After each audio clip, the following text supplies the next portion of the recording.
if you've got a 3800 power car or pretty much any W body, and your car is constantly telling you that the oil level is low, even though you've put oil in it and you know it's full, you may need one of these, an oil level sensor. And the great news is they are not only pretty inexpensive, but super easy to fix. So that's what I'm doing today.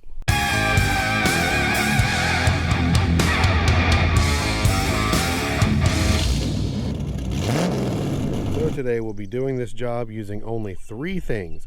The new level sensor, which I actually got from AutoZone and is really inexpensive. I think it was about $20 some. A pick, which I'm going to use because where the plug goes in right here, it's easier to get a pick in there to pull it up and pull this out. And then an adjustable wrench, because this is about a 26 millimeter head on this, but this adjustable goes up plenty big enough, so that should do it. So let's get over to the car and see what we can do.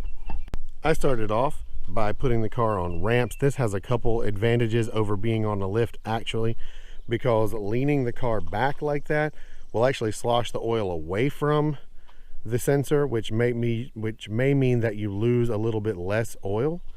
The other thing I did is I've put a pan under here to catch any oil that I do lose, and then we're just going to put our tools where we can reach them.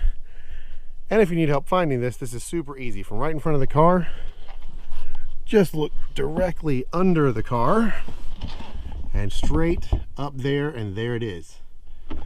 So all we're going to do is start out by taking this pick and pulling up the end of the plug like that and pulling it out. If it's been there a while, expect you may have to wiggle a little. Then with that out of the way, we're just going to take our adjustable, get it on there nice and tight because it is plastic, and get it started coming loose. Once it turns back a little bit, it should get really easy to unscrew. You should be able to pull it out the rest of the way with your hand. Just like this.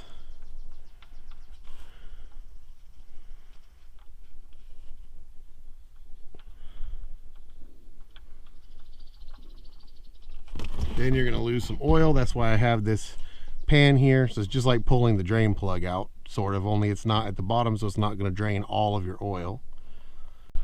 Once you've got it out, make sure that you get the old O-ring off. A lot of times it's stuck to the oil pan, and we don't want to double the O-ring or it can make the new one leak. Then once the main portion of leaking is done, you can go ahead and take this new one. Just make sure it started good, make sure the O-ring is on it, and thread it in.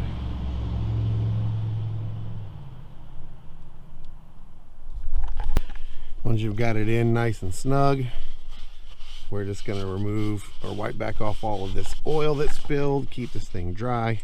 Now obviously it would be more of a good idea actually if you change this while you're doing an oil change, because then you wouldn't have this problem.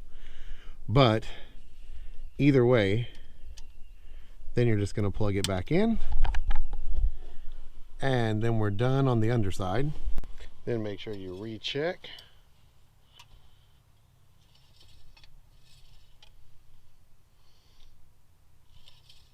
And top off the oil as needed to get it back where it's supposed to be. And make sure that you double check it when it's on the ground and level to make sure that your oil level is correct and not over or under filled.